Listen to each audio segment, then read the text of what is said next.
Hello दोस्तों, आप सभी का स्वागत है। मैं हूं आलोक सिंह आतिश और आज के इस वीडियो सेशन में हम लोग बात करने वाले हैं हड्डियों से संबंधित महत्वपूर्ण जानकारी की। जी हाँ दोस्तों, आपके एग्ज़ाम में इससे संबंधित एक दो क्वेश्चन पूछे जाते हैं। थोड़ा सा कुछ ये होता है कि हड्डियों की संख्या कहीं पे पूछ दी जाती है या आपके शरीर के किसी विशेष अंग में उपस्थित हड्डियों का विशेष नाम पूछ दिया जाता है, तो हम लोग कंफ्यूज करते रहते हैं। लेकिन आज के इस वीडियो सेशन में हम लोग इस कंफ्यूजन को दूर करेंगे और साथ ही साथ ट्रिक और कंसेप्ट दोनों के माध्यम से देखेंगे कि वो विशेष क्षेत्र में पाए जाने वाली हड्डियों का नाम क्या होता है और हमारे शरीर में हड्डियों की कुल संख्या अलग अलग किस तरह से है।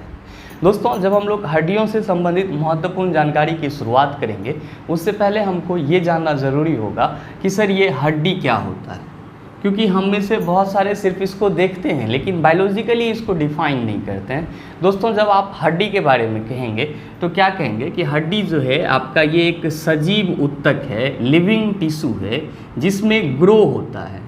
आप देखते होंगे कि जब आप बच्चा होते हैं तो आपकी बॉडी का जो स्ट्रक्चर होता है वो छोटा होता है, लेकिन जैसे जैसे समय बीतते जाता है आप बड़ा होते जाते हैं तो आपका हड्डी भी क्या होता है, ग्रो करता है। तो इसलिए हमने यहाँ पे लिखा कि हड्डी जो है वो एक सजीव ऊतक है। मतलब क्या कि लिविंग टिश्यू है। ये क्या है, आपका एक लिविंग टिश्यू है जो कि ग्रो करता है। जो क्या करता है सर, ग्रो करता है। अब सवाल ये उठता है कि sir what are the main function of bone. Main function इसका क्या होगा, काम इसका क्या होगा। तो सिंपल में याद रखिएगा कि हड्डी आपके शरीर को संरचना प्रदान करती है, स्ट्रक्चर प्रदान करती है। साथ ही साथ हड्डी आपका आरबीसी और डब्ल्यूबीसी का उत्पादन करता है। क्या करता है सर, आरबीसी और डब्ल्यूबीसी का उत्पादन करता है। आरबीसी को हम लोग रेड ब्लड कर्पसेल्स बोलते हैं, डब्ल्यूबीसी को वाइट ब्लड कर्पसेल्स बोलते हैं। लाल रक्त कणिकाएं और श्वेत रक्त कणिकाएं, ये दोनों कहाँ पे बनते हैं सर, तो ये दोनों क्या होते हैं, हड्डी में बनते हैं। संरचना प्रदान करता है आपके बॉडी को। साथ ही साथ एक चीज़ और याद रखेंगे कि हड्डी में क्या होता है, खनिज स्टोर होता है। आपका जो मिनरल्स आपके बॉडी में होते हैं वो क्या होते हैं सर, स्टोर होते हैं। अब ये तो हड्डी के बारे में एक बेसिक सा बात हो गई कि हड्डी जो है वो एक सजीव ऊतक है, आरबीसी और डब्ल्यूबीसी का उत्पादन करता है, शरीर को संरचना प्रदान करता है और आपका जो मिनरल्स है वो स्टोर करता है। लेकिन जो सबसे इम्पॉर्टेंट चीज़ आपके एग्ज़ाम में बार बार पूछी जाती है वो ये कि हड्डी में कौन सा तत्व पाया जाता है। तो मेरे मित्र आप कहेंगे कि हड्डी में मुख्य रूप से कैल्शियम मिलता है। क्या मिलता है सर, कैल्शियम मिलता है। मुख्य रूप से क्या मिलता है, कैल्शियम मिलता है। और साथ ही साथ हड्डी में कोलेजन नाम के फाइब्रस प्रोटीन होते हैं। कौन से प्रोटीन, कोलेजन नाम के फाइब्रस प्रोटीन। अब जब हड्डी में ये कैल्शियम और कैल्शियम फॉस्फेट के साथ कोलेजन फाइब्रस प्रोटीन जब मिलता है तो हड्डी को एक मजबूत संरचनात्मक स्थिति प्रदान करता है। या आप कह सकते हैं कि कैल्शियम फॉस्फेट और कोलेजन जो हड्डी में पाए जाने वाला फाइब्रस प्रोटीन है, दोनों के मिलने से हड्डी को क्या मिलती है सर, ताकत मिलती है। ठीक है, और वो क्या होता है, मजबूत बनता है। और वो क्या होता है सर, मजबूत बनता है। तो ये आपका एक बेसिक सा पॉइंट हो जाता है। अब सवाल आता है कि आपके शरीर में कुल हड्डियों की संख्या कितनी होती है, बाल्यावस्था में हड्डियों की संख्या कितनी होती है, पसलियों में कितनी हड्डी होते हैं आपके। तो ये सारे छोटे छोटे पॉइंट आपके एग्जाम में आते हैं। तो आइए पहले इसको इरेज करते हैं और फिर देखते हैं कि अलग अलग भाग में हड्डियों की संख्या कितनी होती है। दोस्तों, जब हम लोग अलग अलग जगहों पे हड्डियों की संख्या की बात करते हैं तो क्या कहते हैं, पहला चीज़ आता है कि सर ये बता दो कि मनुष्य के शरीर में कुल हड्डियों की संख्या कितनी होती है। तो ध्यान रखेंगे कि आपके बॉडी में जो कुल हड्डियों की संख्या है वो कितनी है, 206। कितना सर, 206। लेकिन जो बाल्यावस्था होता है किसी भी मनुष्य की, उसमें हड्डियों की संख्या ज़्यादा होती है। कितनी ज़्यादा होती है, तो 2 ज़्यादा होती है। तो आप इस तरह से कह सकते हैं कि बाल्यावस्था में जो हड्डियों की संख्या होती है वो कितनी होती है, 208 होती है। अब हम लोग कंफ्यूज क्या कर जाते हैं कि कभी कभी अगर आपके एग्जाम में बाल्यावस्था में कुल हड्डियों की संख्या पूछ दिया जाता है तो हम लोग 206 टिक करके चलाते हैं, जबकि गलत है। जब आपका शरीर पूरी तरह से विकसित हो जाता है तब आपके बॉडी में टोटल हड्डियों की संख्या 206 होती है, और बच्चा में या फिर बाल्यावस्था में हड्डियों की संख्या कितनी होती है? 208 होती है। सिर की कुल हड्डियों की संख्या दोस्तों, इसमें टोटल हड्डी 29 हड्डी होते हैं। कितने होते हैं सर? 29। और ध्यान रखेंगे यहाँ पे एक खास बात, क्या कि सिर में ही आपका क्या आता है सर? कपाल आता है। और आप ध्यान में रखेंगे कि कपाल में जो है आपको कितनी हड्डियां मिलेगी? 8 हड्डियां मिलेगी। कितनी हड्डियां? 8। और फिर आपका जो फेशियल हड्डी होता है, जो आपके फेस में होता है, वो फेशियल हड्डी की संख्या कितनी होती है? 14 होती है। और कर्ण मतलब कि कान में आपके जो हड्डियों की संख्या है वो कितनी है सर? 6 है। क्योंकि स्कल ये हो गया, कर्ण आपका ये हो गया और फेस आपका ये हो गया, तो पूरे स्कल में कितना है? 8। आपके फेस में कितना? 14। और आपके कर्ण में कितना है सर? 6। अब आप कहेंगे कि 14 8 22 6 28, 28 ही होता है, आप यहाँ पे 29 लिखें। तो दोस्तों एक और हड्डी होती है हाइड नाम की हड्डी, जो कि आपके खोपड़ी में पाई जाती है। जो कि आपके किस में पाई जाती है? खोपड़ी में पाई जाती है। तो आपका हो गया ना 14 8 22 6 28 और एक हाइड नामक हड्डी, और सब मिला करके कितना हो गया? 29 हो गया। तो आपसे अगर कभी पूछा जाए कि सिर की कुल हड्डियों की संख्या, तो आप कहेंगे 29, जिसमें कपाल में कितना पाया जाएगा? स्कल में तो 8, फेशियल हड्डी कितना होगा? 14, कर्ण कितना? 6, और खोपड़ी में पाया जाने वाला हड्डी आपका कौन सा हो जाएगा? तो आप कहेंगे हाइड नाम का हड्डी है जो खोपड़ी में पाया जाता है। दोस्तों कभी कभी आपके एग्जाम में आपका इससे भी पूछा जाता है क्वेश्चन है कि कपाल में कुल हड्डियों की संख्या कितनी होती है? तो आप कहेंगे 8। फेशियल हड्डी की संख्या है तो कहेंगे 14, और कर्ण में पाए जाने वाले हड्डियों की संख्या कितनी है? तो आप कहेंगे 6। दोस्तों रीढ़ की कुल हड्डियों की संख्या आपसे पूछा है, तो जब भी आपसे रीढ़ की कुल हड्डियों की संख्या पूछे तो ध्यान में रखिएगा कि इसके 2 स्टेज होते हैं। पहला होता है सर इसके प्रारंभिक अवस्था, और दूसरा होता है सर जब विकसित हो जाता है इंसान तब। तो आप कह सकते हैं कि इसकी विकसित अवस्था की बात कर रहे हैं। तो प्रारंभिक अवस्था में जो रीढ़ की हड्डी होती है, टोटल हड्डी होती है, वो होती है कितनी सर? 33 होती है। कितनी होती है? 33। और विकसित हो जाने के बाद ये कितना बच जाता है सर? तो विकसित हो जाने के बाद ये 26 बच जाता है। तो आप इसको याद रखेंगे क्या कि प्रारंभ में रीढ़ में कुल हड्डियों की संख्या कितनी होती है? 33 होती है, और विकसित होने के बाद वही हड्डियों की संख्या घट के कितना बच जाती है? तो सर 26 बच जाती है। पसलियों की कुल संख्या, अब आप में से बहुत सारे ये कंफ्यूज करते रहते हैं कि सर ये पसली क्या होगा? तो आपके जो फेफड़ा है, छाती का जो यहाँ पे आप कहते हैं हड्डी, सर इसी को हम लोग पसली बोलते हैं। और देखे होंगे आप स्केलेटल सिस्टम में, कंकाल तंत्र में, यहाँ की जो हड्डी होती है वो जस्ट लाइक अ पिंजरा के तरह बनाए हुए रहती है, और इसको इंग्लिश में हम लोग रिब केज कहते हैं, लेकिन प्योर हिंदी, शुद्ध हिंदी में इसको हम लोग पसली कहते हैं। और आपको मालूम होना चाहिए कि आपके बॉडी में पसलियों की कुल संख्या कितनी है? तो 24, 12 इधर वाले भाग में और 12 इधर वाले भाग में। तो पसलियों की कुल संख्या कितनी हो जाएगी सर? 24 हो जाएगी। शरीर की सबसे बड़ी हड्डी, बहुत बार आपके एग्जाम में पूछा जाता है मेरे मित्र, आप क्या कहेंगे सर? फीमर कहाँ पे पाई जाती है? तो जांघ में पाई जाती है, थाई में पाई जाती है। दूसरा है आपका कि शरीर की सबसे छोटी हड्डी, आपको मालूम होना चाहिए, कान की जो स्टेप्स हड्डी होती है वो आपका क्या होता है? सबसे छोटी हड्डी होती है, स्टेप्स।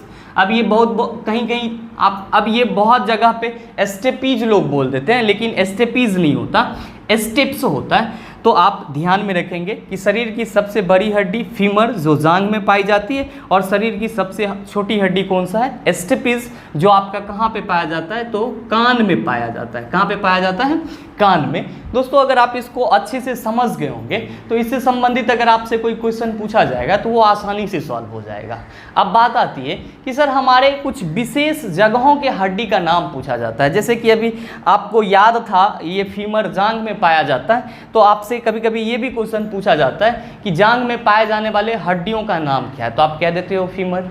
लेकिन कभी कभी आपके एग्जाम में ये क्वेश्चन पूछ देता है कि आपके कलाई में कौन सा हड्डी होता है, आपके इस उंगली में कौन सा हड्डी होता है, हथेली में कौन सा हड्डी होता है, आपके तलवा में कौन सा, तलवा मतलब ये जो जिस पंजा जिसको हम लोग बोलते हैं उसमें कौन सा हड्डी होता है, तो हम लोग कंफ्यूज कर जाते हैं। तो आइए आज हम लोग उस चीज़ को भी देखते हैं कि आपके बॉडी के कुछ स्पेशल जगह पे हड्डी का क्या नाम होता है। दोस्तों जब हम लोग कुछ विशेष स्थानों के अस्थियों की नाम की बात करते हैं, हड्डियों की नाम की बात करते हैं, तो आपका ये कुछ इम्पोर्टेंट जगह है आपके बॉडी में जिससे आपके एग्जाम में बार बार क्वेश्चन पूछे जाते हैं। मैंने यहाँ पे हड्डियों का नाम भी लिख दिया है, बस आपको दिमाग में इसको सेट करना है। कैसे करना है, यहाँ पे है आपका कर्ण, इसको हम लोग कर्ण अस्थियाँ भी बोलते हैं या फिर कान की अस्थियाँ भी बोलते हैं।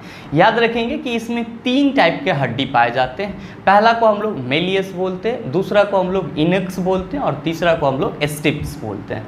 तो स्टिप्स आपका सबसे छोटा हड्डी हो जाता है आपके बॉडी में, तो ये तो हर कोई को याद रखता है। तो आप ये याद रखेंगे कि कान में मैल है, कान में क्या है आपका मैल, जो हम लोग निकालते रहते हैं ना खोद खोद करके, मतलब कोई काठी से या फिर उसका जो आता है कान साफ करने वाला उससे, तो आप अपने कान के मैल को साफ करते रहते हैं। तो कर्ण मैल से आप याद रख लेंगे मैलियस, तो आपका ये मैलियस याद रख जाएगा। और कान का मतलब क्या होता है ईयर, तो ई से आपका इनिक्स याद रह सकता है। तो मैलियस, इनक्स और स्टिप्स ये तीनों कहाँ पे फाउंड होंगे, तो आपके कान में मिलेंगे। अब है नेक्स्ट आपका कलाई, इसके लिए कुछ नहीं याद रखना है। कलाई मतलब कार्पल्स, कलाई का मतलब क्या हुआ यहाँ पे कार्पल्स, जो आपका कलाई है इस जगह पे जो हड्डी पाई जाती है उसको हम लोग क्या बोलते हैं, कार्पल्स बोलते हैं। और ध्यान रखिएगा जब आप कलाई याद रख लेंगे कार्पल्स, तो हथेली आपको मेटाकार्पल्स कहने में क्या जा रहा है, हथेली आपको मेटाकार्पल्स कहने में क्या जा रहा है। तो आप ध्यान में रखेंगे क्या कि यहाँ वाली हड्डी क्या कहलाएगी, कार्पल्स कहलाएगी, और ये जो हथेली वाला है इसको हम लोग क्या बोलेंगे सर, मेटाकार्पल्स बोलेंगे। अच्छा उंगली का काम क्या होता है, तो आप कहेंगे सर किसी चीज़ को पकड़ना, ऐसे हम कर दिए तो आप कहेंगे सर आप उंगली को फैला रहे हैं। तो उंगली को जब फैला रहे हैं तो उंगली में आपका कौन सा हड्डी पाया जाता है, फ्लेंजेंज हड्डी पाया जाता है। कौन सा, फेलेंजेंज। अब आप कहेंगे कि सर जांघ में कौन सा हड्डी पाया जाएगा, तो सबको याद रहता है जांघ में आपका फीमर हड्डी पाया जाएगा या पाए जाते हैं। देखिए कान वाला कैसे याद रखेंगे, तो पहला कान से मैल हम साफ कर रहे हैं तो कर्ण में मैलियस, और कान का इंग्लिश क्या होता है, इनक्स, सॉरी इनक्स नहीं होता है, ईयर होता है। तो ईयर से आप इनक्स याद रख सकते हैं और स्टेपिस सबके दिमाग में रहता है। कलाई के बारे में कुछ ज़्यादा नहीं सोचना है, एक ब्लड कर्पल्स तो आपको याद रहेगा ना, तो वही ब्लड कर्पल्स, रेड ब्लड कर्पल्स में से रेड ब्लड हटा दीजिएगा और कर्पल्स याद रखिएगा। तो कलाई में कौन पाया जाएगा, कर्पल्स नामक हड्डी होगी, और हथेली में मेटाकार्पल्स नामक हड्डी होगी। उंगलियां हैं तो उंगली को हम लोग फैलाते रहते हैं, तो उंगली में आपका कौन सा हड्डी पाया जाएगा, तो फ्लेंजेज हड्डी पाया जाएगा। और जांघ में आपका कौन सा हड्डी होगा, फीमर नाम का हड्डी होगा। अब है नेक्स्ट पिंडली। अब आप में से बहुत सारे पिंडली नहीं समझ पा रहे होंगे, तो आपके घुटना से जो आपका एड़ी तक का दूरी है उसके बीच में आपका 2 हड्डी पाया जाता है, टिबिया और फिबुला। उसी को हम लोग हिंदी में क्या कहते हैं, जो घुटना से आपके एड़ी तक का वो जगह है उसको हम लोग पिंडली कहते हैं। तो पिंडली में आपका कौन सा हड्डी पाया जाता है, तो टिबिया या फिबुला नामक हड्डी पाया जाता है। मेरे मित्र इससे क्वेश्चन कैसे बनता है कि टिबिया तथा फिबुला नामक हड्डी मनुष्य के शरीर के किस भाग में पाई जाती है, तो आप कहेंगे पैर में पाई जाती है। क्यों, क्योंकि पिंडली आपका किसका हिस्सा है, तो सर पैर का हिस्सा है। अब है नेक्स्ट घुटना। तो हम लोग खेलते खेलते गिर पड़ते हैं तो घुटना हम लोग का फट जाता है, तो हम लोग कहते हैं अरे फटेला घुटना वाला है, इसको मत दो बैटिंग करने, ये दौड़ ही नहीं पाएगा। मतलब घुटना फट गया तो पटेला, घुटना में कौन सा हड्डी पाया जाएगा सर, पटेला नामक हड्डी पाया जाएगा। और हाँ ध्यान में रखिएगा कि टखना में आपका कौन सा हड्डी होगा, तो टार्सल नामक हड्डी होगा। क्या होगा सर, टखना में टार्सल नामक हड्डी। अब आप में से बहुत सारे कहेंगे कि ये टखना क्या होगा, अरे भाई घुटना से नीचे का जो आपका एड़ी के पास उभरा हुआ रहता है, एड़ी से जस्ट ऊपर, उसी को हम लोग टखना बोलते हैं। और टखना में आपका कौन सा हड्डी होता है, टार्सल नामक हड्डी होता है। अब देखिए कि एड़ी के ऊपर वाले पार्ट में जो उभरा हुआ है उसको आप टार्सल बोले, और तलवा नीचे है तो मेटाटार्सल। देखिए कैसे, अभी कलाई बोले आप तो क्या बोले सर, कार्पल्स होगा, हथेली बोल दिया था मेटाकार्पल्स, तो वही हो गया तलवा से ऊपर आपका टखना तो टार्सल, और उसके जस्ट नीचे आपका तलवा हो गया, तो कौन सा हड्डी पाया जाता है इसमें? मेटाटार्सल पाया जाता है। कौन सा हड्डी पाया जाता है? मेटाटार्सल। दोस्तों अब आपके एग्जाम में कभी कभी टेंडन और लिगामेंट से क्वेश्चन पूछे जाते हैं और हम लोग कंफ्यूज करते हैं कि कौन हड्डी और मांसपेशी के बीच का जोड़ है और कौन हड्डी और हड्डी के बीच का जोड़ है।